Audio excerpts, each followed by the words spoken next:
सामने आ रही है उससे मैं आपसे उसको लेकर जानकारी लूंगी। दरअसल महाराष्ट्र के लातूर में आवारा कुत्तों का आतंक देखने को मिल रहा है और एक ही दिन में 36 लोगों पर हमला किया गया। हमले में स्कूली बच्चे और दुकानदार घायल हुए। एक महिला डॉक्टर पर हमले में जख्मी। लोगों में दहशत और भारी आक्रोश देखने को मिल रहा है। तो शहर शहर आवारा कुत्तों का आतंक इस तरीके से बढ़ रहा है कि लगातार लोगों पर ये अटैक करते हुए नजर आ रहे हैं। इस वजह से लोगों में देखिए, अब ये तस्वीर हम आपको दिखा रहे हैं, सीसीटीवी कैमरे की तस्वीर है, जहां जब लोग वहां से गुजरते हैं तो किस तरीके से इन कुत्तों की तरफ से अटैक कर दिया जाता है। आप देखिए यहाँ पर देखिए कैसे अटैक सीधे तौर पर हाथ पर यहाँ पर अटैक किया गया है, जिसमें जो ये शख्स हैं वो जख्मी हो गए हैं। और इसी को लेकर ही सवाल पूछे जा रहे हैं कि आखिर इन आवारा कुत्तों से छुटकारा कैसे और कब तक मिलेगा। शाहिद हमारे साथ बने हुए हैं। शाहिद, जो ये तस्वीर हम दिखा रहे हैं दर्शकों को, वो परेशान जरूर करती है क्योंकि दहशत है लोगों में इन आवारा कुत्तों के कारण। तो आखिर कैसे इन कुत्तों पर लगाम लगे जो लोगों पर अटैक करते हुए, जख्मी करते हुए नजर आ रहे हैं?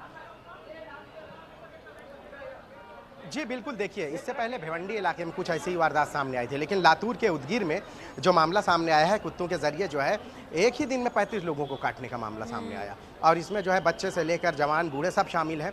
और कुत्ते के काटने की वजह से जो है इलाके में पूरे दहशत फैली हुई है क्योंकि लोगों का बस नहीं चल रहा है और लोग जो है अपने तरीके से प्रिकॉशन तो बरत रहे हैं, लेकिन कुत्ते का क्या भरोसा कब काट ले। तो इस तरह से एक दिन में 35 लोगों को जो है काटने की वारदात सामने आई, जिसको लेकर पूरे इलाके में दहशत का माहौल है। हालांकि अब लोग यही उपाय ढूंढ रहे हैं कि कुत्तों से बचने के तरीके क्या ढूंढे जाए, लेकिन क्योंकि कोई एक तो है नहीं, बहुत सारे हैं और इनके साथ साथ जो है शहरों में अगर देखें तो कोई भी क्विक रिस्पांस, ये सारी चीज़ें जल्दी हो जाती हैं कि अगर इस तरह से कोई कुत्ता काटता है तो उसको पकड़ के लेके जाएं और बीएमसी यहाँ मौजूद रहते हैं। लेकिन उदगीर में जब ये हुआ है तो उसके बाद से लोग जो है अब समझ नहीं पा रहे हैं कि क्या किया जाए। आपको बताऊं कि उदगीर के लातूर के उदगीर ज़िले में जो है जो सामाजिक कार्यकर्ता हैं उन्होंने इस बारे में बताया है कि सिर्फ एक इलाके में नहीं है, कई इलाकों में जो है इस तरह से कुत्ते की काटने की वारदात सामने आई है। और सिर्फ काटा ही नहीं गया, जो लोग हैं बुरी तरह से जख्मी हो गए हैं।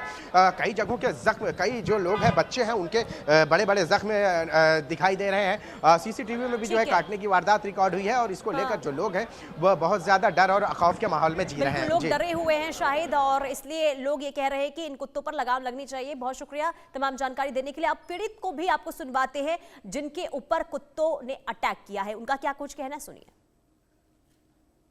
पेशेंट आकर बैठे थे और वेट कर रहे थे, तो मैं फौरन जल्दी दवाखाने को जाना बोलकर स्कूटी पे बच्चे के पीछे बैठ के आ रही थी, तो सडनली एक डॉग आया, आकर मेरे शूज़ को, पैर को पकड़ लिया फिट। तो वो मेरे जो पैर का नाखून है उसको ज़ोर से दबा दिया और बाजू की उंगली पूरी इंजर्ड हो गई और नाखून भी दर्द हो रहा और वहाँ से ब्लीडिंग हो रही। मेरे को फ़ौरन मेरे पेशेंट छोड़कर मुझे कैजुअलिटी जाना पड़ा गवर्नमेंट हॉस्पिटल पे वैक्सीन लेने के लिए, रैबिस वैक्सीन लेने के लिए। तो ये मेरी रिक्वेस्ट है नगर पालिका की उदगीर से और पुलिस से, पीएस ऑफिसर से, कि जल्द से जल्द उस कुत्ते को पकड़ें, कैप्चर करें। पेशेंट आकर बैठे थे और वेट कर रहे थे, तो मैं फौरन। तो पीड़िता की जुबानी आपने सुनी कि